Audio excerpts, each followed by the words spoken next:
You're this perp back with another video, and I just got done watching from season 3, episode 7, and shit is getting real in Fromville. Let's get right into it, because we pick up where the last episode left off, where Fatima finds out that there's no baby inside her stomach. This completely changes her whole entire personality, and things just get really chaotic with Fatima's character. Goes off on Ellis. This even causes, Boyd to get angry at Christy, and they start to kind of butt heads, and Boyd's like, yo, do your job. And then we also see that Victor's father, Henry, doesn't really know how to deal with this whole situation with Victor, thinking that he can talk to this ventriloquist doll, even though he hasn't been here as long, so he hasn't really witnessed the craziest shit. You know what I'm saying? And on the other side of things, you have Elgin trying to cheer Fatima up by making her, I forget exactly what it is, for the baby or something like that. And then the Say Cheese or Die fucking camera just automatically takes a picture, and we'll get into that because they don't show exactly what was shown or what picture was taken. Then we get a scene of Marielle trying to just talk to Fatima about this whole situation and trying to just be there for her and just be like, I understand what you're kind of going through. I had something weird happen to me, and I just kind of try to act like it didn't happen. But Fatima is really concerned about this, and she knows that it's just something wrong with her internally. And Boyd and Donna start to have a conversation about this, like, what are we going to do if shit goes left? Are we going to be able to handle this? Is this going to be another, like, Abby situation? Donna also mentions that she can't stay here. She doesn't have to move out right now, but I don't want her to become a problem, so we're going to have to move her out of Colony House.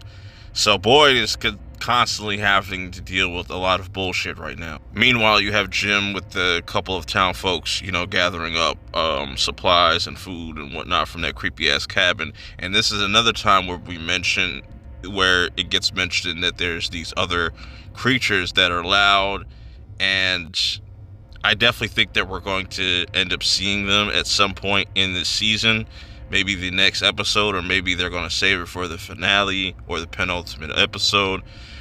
But something that Jim was not expecting is to see Tabitha and Ethan out there, because he was just getting ready to leave, but Tabitha just is drawn to this place and has seen this place in her dreams.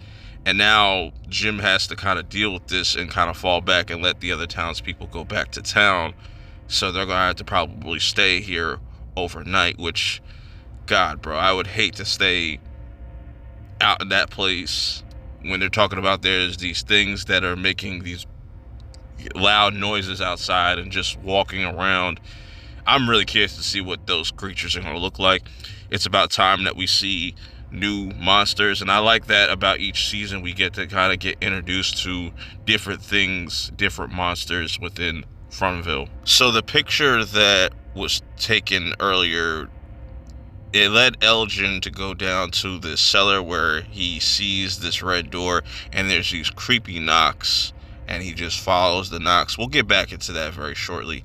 So now let's get to Acosta, because this is really funny. I feel like she's going to be an interesting character. I have a lot of thoughts. Like, I don't know if she's going to be a long-running character. I could definitely see her being just a new character that sticks around for a while, or maybe they are kind of setting up her demise. And let me explain, because she has this whole interaction with Kenny, and Kenny's just like, yeah, this is just like another day in the neighborhood, while she's freaking out. And this is completely normal, because this is how people first kind of start out, just being in Fromville. And even Kenny's like, you either, learn how to adapt, or you let this place just consume you. She is also introduced to the creepy jukebox that just kind of turns on and just trolls people, whoever is in there, if you're going through something. So going back to Jim and Tabitha and Ethan and Jade real quick, because Jade's trying to just study everything.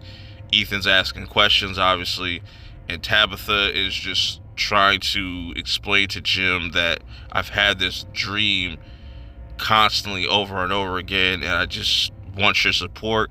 Jim's like, here, I'm here for you. I'm going to support you, even though he's obviously concerned. Randall and Julie kind of go off and do their own thing, try to have this kind of like bonding kind of moment, or they had a shared experience. So similar to how Marielle and Randall kind of kicked it off, here is Julie is kind of getting a little bit more closer to Randall. She obviously is easily impressed. Like, you see, she had a little thing for Tabitha, and she kind of turned that down. So she has a thing for like older people, but I don't think it's really going that far. I don't think Randall's really interested in Julie like that. I think it's just the fact that they both went through something traumatic. So, you know, he decides to kind of just have these little moments as he's going for his little kind of walk. Also teaches her how to drive. Meanwhile, we pick up where Elgin is continuously going through this cellar and finds this dead body, and then sees the creepy Komodo chick that looks like Fatima, and he says something, correct me if I'm wrong, but he says something like, this is where it all kind of starts, and we don't get nothing after that. All that tells me is something bad is about to happen, and maybe Elgin can kind of prevent that. Who knows? On the other side of things, Victor tries to go to Sarah to kind of get some space from his father so he can actually talk to Jasper. And even Sarah's kind of like, I don't know how I feel about this creepy ass thing being in my crib. But, you know, then we see that, like I said previously, that Julie and Randall are having a little bonding moment in this episode. And he's teaching her how to drive. And then also you have Victor's father, Henry, and Donna having a moment and having a drink and just a conversation. He just has a little bit of doubt, which he says that he wishes that it was kind of better off knowing that Victor was, or thinking that Victor was dead, than to come here. But he only just had that moment of doubt for a second. Really sad shit, though, you know what I'm saying? He just doesn't really know how to deal with Victor in this state, or just how to be there for him. Now we got Acosta trying to pull up on Boyd, trying to be on some tough shit, saying like, yeah, I'm a real cop, unlike you playing pretend and whatnot. And Boyd's just like, you know what? You funny. I'll let you get your gun back, but you ain't gonna get no ammo or nothing like that. So I don't know what they're going to do with Acosta. Do y'all think that, going back to that Kenny scene real quick, you think that that may be Kenny's new love interest, Acosta? Would y'all like to see that ship? Who knows? Or maybe Boyd kind of likes the way she is, or maybe he knows that she's not going to survive that long with that kind of mindset, or maybe that's somebody we kind of need around here, because she does want to kind of get to the bottom of things, so I can appreciate that. But the way she's going about it is very disrespectful and pretty disingenuous, and I know fans kind of just want to see her off by the end of the season, but I feel like they might save her for a future season. Going back to Jade and Tabitha, this was an interesting scene because I really believe that Jade is starting to put the pieces together. He's starting to connect the dots, where he feels like, because of Tabitha having these visions or these dreams or these nightmares, he feels like she was always destined to be here. Maybe not just only her. Everybody here is just destined to come to this place. For what reason? That's what's going to probably get revealed by the end of the season. But very fascinating kind of just scene overall. But then shifting things over to Fatima and everything over at Colony House. Ellis is having this conversation with Tilly, which I don't trust Tilly. She's always been kind of sus to me, even though she kind of gives off that a wholesome old lady, wise wisdom, giving advice type of character. There's just something wrong about her. But then,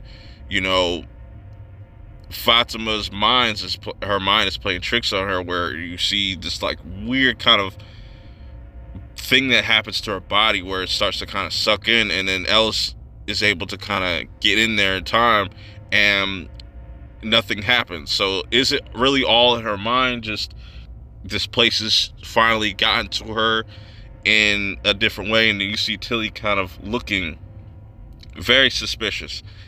Don't really know where to take that, but this leads to Ellis starting to kind of crash out on even Christy, trying to steal some drugs for her. And Christy is trying to let Ellis know, like, you don't know what these drugs are going to do with her mind. It's probably going to make it worse, so you need to just fall back and chill. And we have this really touching father-son moment where Ellis is just really scared and he's just really worried, and Boyd kind of just brings him back to Earth. Now we get towards the end of the episode where we see Randall and Julie just having a good time just driving, until Randall starts to tweak and see the bugs, and he starts to freak out and stops the car, and Julie's like, what the fuck's going on? And he just runs off into the woods, and they end up at the spot where they were in season 2, where they were being tortured by whatever those bugs were, or whatever the hell made their eyes go white, where Boyd was at. And something about it just rubs Randall the wrong way. Julie is kind of almost drawn to it, and he's just like, yo, we need to just leave now, get the car back to Colony House. And they end up just leaving, but there's just obviously some type of very strong evil presence there. So the episode ends with Fatima just being separated, looking at these rotted food and stuff like that, decides not to eat it, and she starts to have these pains again and starts to freak out. Tilly's there trying to help her, and then out of nowhere, boom, Fatima stabs Tilly, kills her pretty much almost instantly. Well, she dies pretty slowly. She says something like, you should run. Now that makes me think that she might have something to do with Fatima. I think that theory is definitely something to kind of look into, but Alice sees it, and Fatima is just completely in shock. She's like, I didn't mean to do this. What is this going to mean, in the next episode? I'm saying? This is definitely going to make Donna want to kick out Fatima. Will they bring back the box? Who knows? How will they go about this whole situation? Because now she's killed somebody seemingly that is innocent, and you got all this stuff going on with Elgin, with the Komodo chick and whatnot. Do y'all still think that the Komodo chick is still connected to Fatima in some way? And I think it's all going to be like a domino effect once we get to the finale, and just a whole bunch of bad things are going to happen at once. But yeah, this was a great episode. Let me know how you guys feel about it, your theories for the rest of the season. Till next time, I will see you on the next one. Peace.